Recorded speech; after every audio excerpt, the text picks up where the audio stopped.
Hey, how's it going? This is Melinda and welcome to my channel. Today I want to talk to you about 5 things I have stopped buying when it comes to vinyl. Talking about 5 different ways I used to buy vinyl that I don't anymore. And I'm also going to talk about something that's pretty uncomfortable for me. I don't really want to talk about, and yet it's driving me crazy. Here in the vinyl community, this has to stop. I hope it stops anyway, and I'm hoping that I say things and I set the right tone, that people will understand my heart and how I feel without getting mad. So that's coming up a little later in the video, but let's go ahead and get started with these 5 things that I no longer do, no longer buy. I can't start into this without talking about the way things are when you first start collecting vinyl. For me, it's still fun. I'm still passionate about it. I still enjoy it. But nothing is more magical than when you first start getting into vinyl collecting. It is wonderful because if you're of my age and you start looking through records, it's like seeing old friends again. Kind of like a class reunion maybe. But you see records that you haven't seen in a long time, album covers that bring back wonderful memories. So before I get started on number 1, let me just show you real quick. This is the first record to my knowledge that I ever bought, and I'm not including records that I've had since childhood because I only had a handful of those, but this is the one that I bought back in 2013 based on the memories. I didn't even have a turntable yet. My family, we were in New York City, and I ran across this record, and I had to buy it. ZZ Top's Eliminator. Never even had the vinyl version of it back when I was a teenager. I bought the cassette, but it brings back so many wonderful memories of being with my mom, it playing in her car, and enjoying the music. I really loved it. I didn't know how she felt about it. I thought there were probably some things that either were going over her head or she was choosing not to pick a fight. But I also remember that when we were in the car going places together, that was a time when we had some of our best conversations. We could neither one storm out. We had to be civil and talk things through. And I have great memories of sitting in Mom's big old LTD and listening to Eliminator. And I asked her many, many years later, because it stayed in her car and we played it continuously for probably a year. I asked her one day, why did you let me keep listening to ZZ Top's Eliminator? And she said, I loved it too. I thought it was great music. So there you go. This was the first record when I started collecting.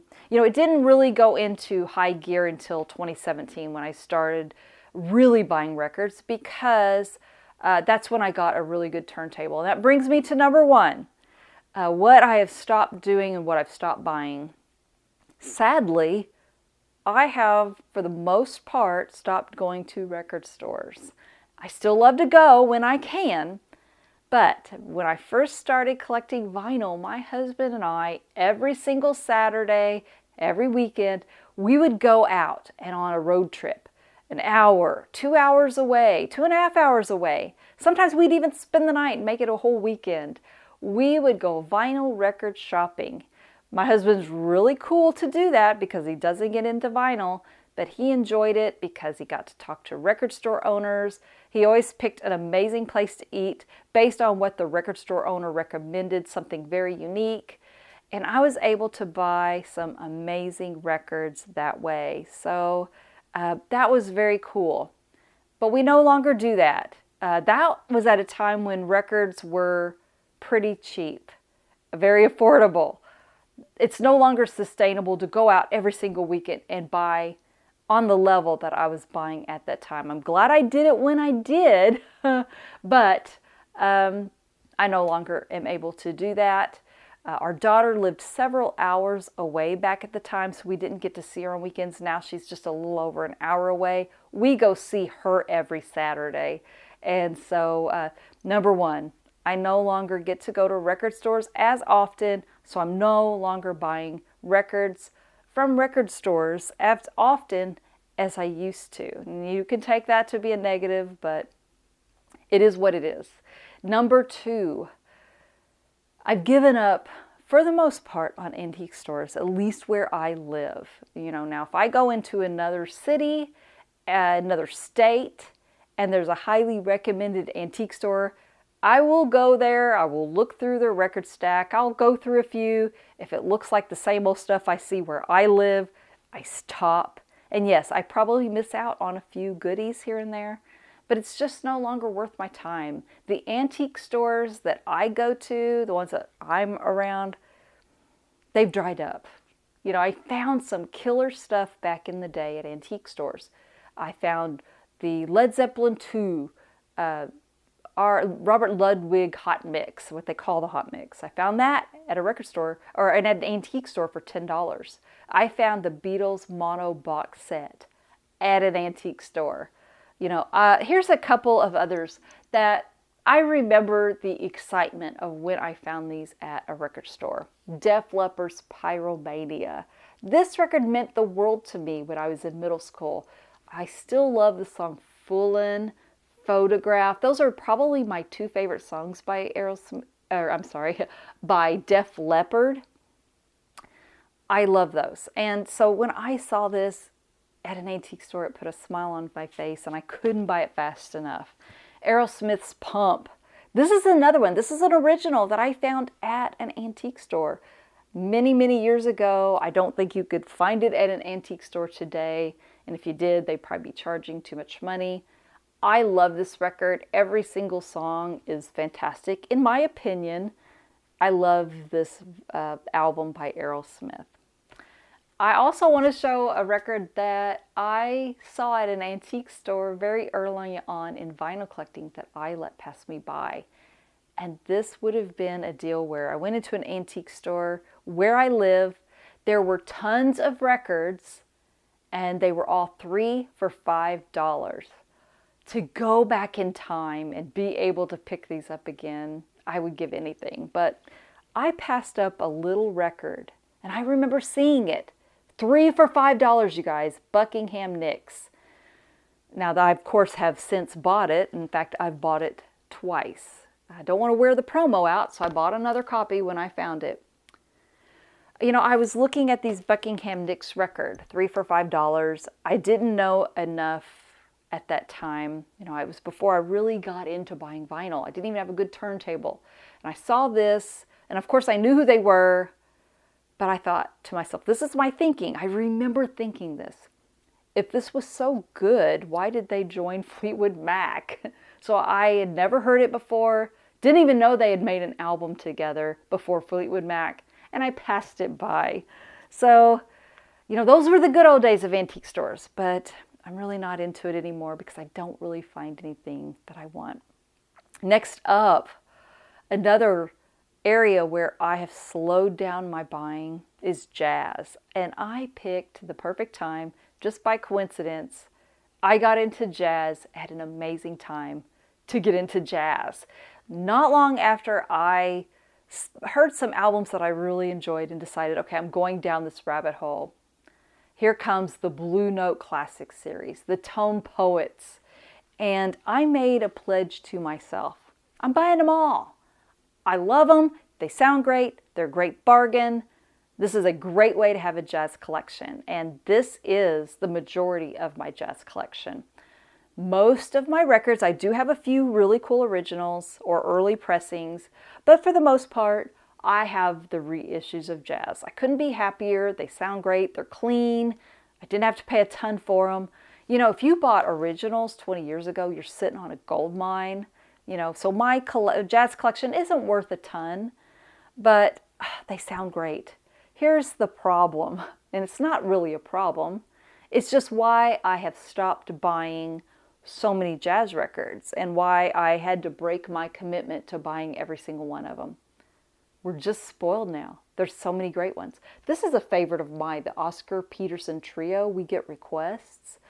We've got the Acoustic Sounds series. We've got the Analog Productions Prestige series.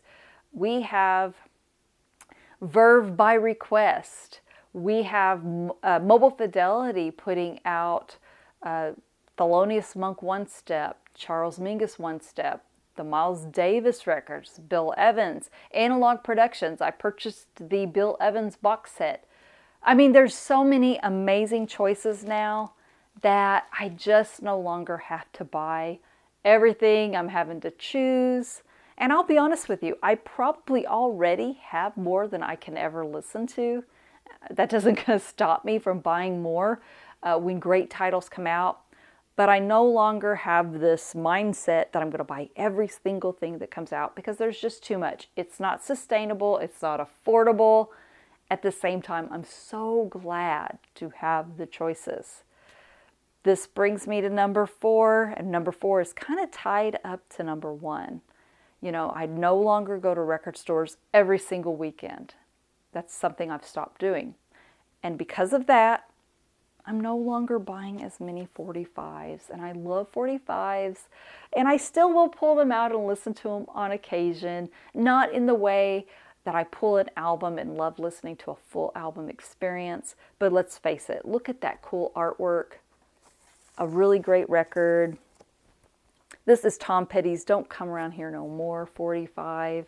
I love it. You know, another one. I have probably 300 to 400 singles of great records. I'm still a sucker for finding one that has this really cool cover and a little 45 that's in really good condition. This one is The Police, Synchronicity 2. I love that song so much. I even like when they have the original record label cover, like Casablanca. Finding a Kiss single. This one is A World Without Heroes, backed with Dark Light. I'm still a sucker to find these too. But it's just been such a long time since I've been buying and on the lookout for 45s. That's something that has also kind of fallen by the wayside. Having said that, I'm still a sucker for a clean cover art, a clean 45 of a band or artist that I really love. So, you know, that's something that I just no longer buy though. And at number 5, this one is a huge band, and I really got into them, went hog wild, and now I've stopped. I'm talking about the Beatles. I went down this rabbit hole for a really long time. I bought the US pressings of their records. I have all of them. Their studio albums, the US pressings. I have them all. I have a few records from other countries. This is, I think, a German pressing of the Beatles' Greatest. You know, we get into compilations, and this is a beauty. I like it. It has great songs on it. It's what they call the Beatles love songs. A really great one. I even bought the Beatles Yellow Submarine on yellow vinyl. And I can't tell you how many compilation albums I have with the greatest hits. This one happens to be on the Capitol label on blue vinyl. I have a ton of these. So I went down that Beatles rabbit hole. I have every single record, or I say song, that the Beatles recorded based on everything I've already bought. And while I'm still open to maybe buying first press UK versions of records or early UK records because they sound so great, I'm really slowly, and I've completely stopped buying Beatles records just to buy Beatles records. You know, if I see a Russian copy of Revolver, I'm not buying it anymore. I might have considered it a few years ago. I have enough Beatles records already, and at some point, I'm not ready yet, but at some point I might even purge some of what I have. So those are the 5 ways that I've stopped buying vinyl. Different things. Let me know in the comments ways that you have stopped buying vinyl as well, ways your habits have changed, because that's probably more of what I'm talking about. My habits of buying vinyl have changed because I've, you know, gotten into space issues, money issues. Things are no longer cheap. They're more expensive now. So those are 5 ways I've stopped buying vinyl. Now I want to talk to you about something that I really don't want to talk to you about. at all, but I have to because it's gotten ridiculous, at least for me. I don't know if any other people, I know a couple people because I've talked to them privately, they're experiencing this as well.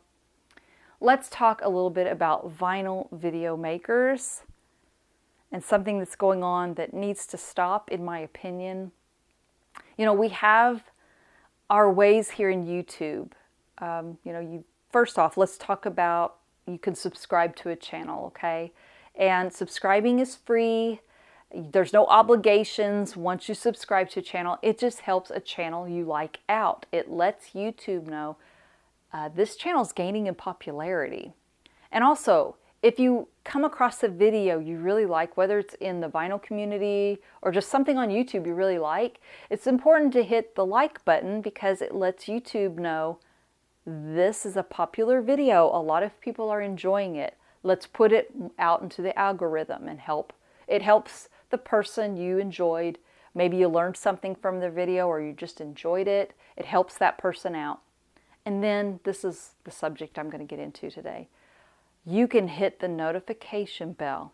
And if you hit the notification bell of a channel you really, really like, or for whatever reason, you're going to get a notification from YouTube that lets you know there's a new video up from this YouTuber.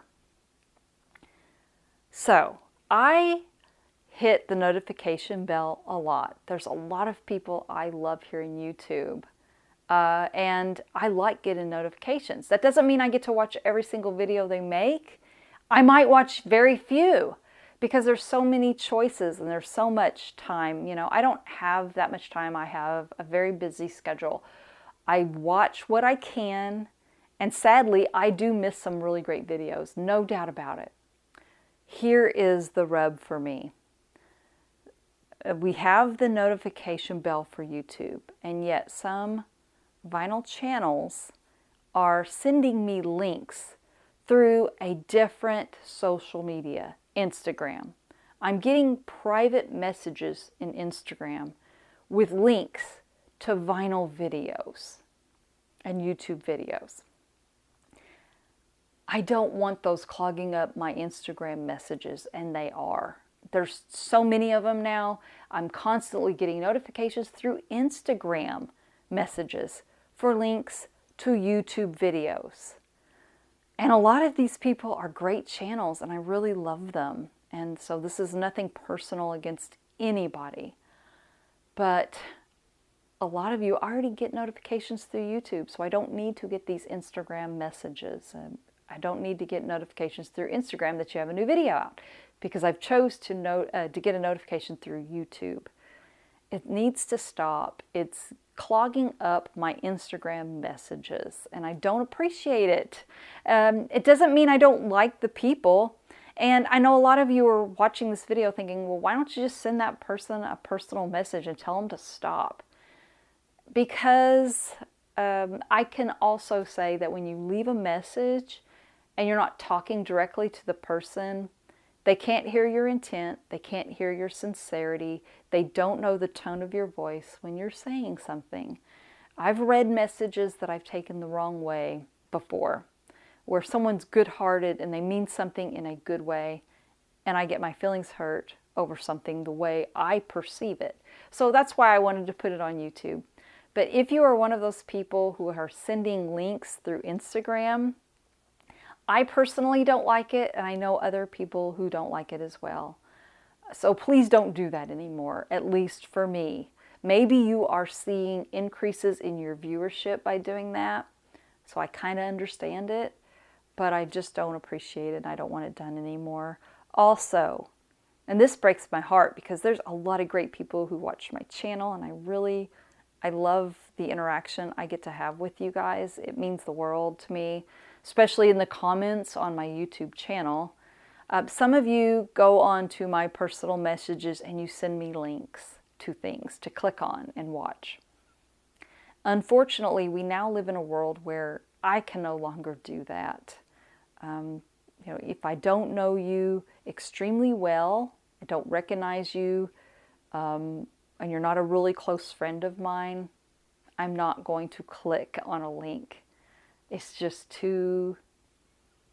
it's too risky. That's all I can say. It's too risky to do that because unfortunately, a lot of you who have nothing but sincere intentions, if I don't know you very well, I can't risk clicking on that link. So I hope you understand that, and I just wanted to let you know. So that way you don't think I'm being rude by ignoring you. It's not that. It's just too risky for me to push a link and click on it. So I hope you understand. And let me know in the comments below, about the 5 ways I've stopped buying vinyl. Let me know how you feel about this other subject I brought up.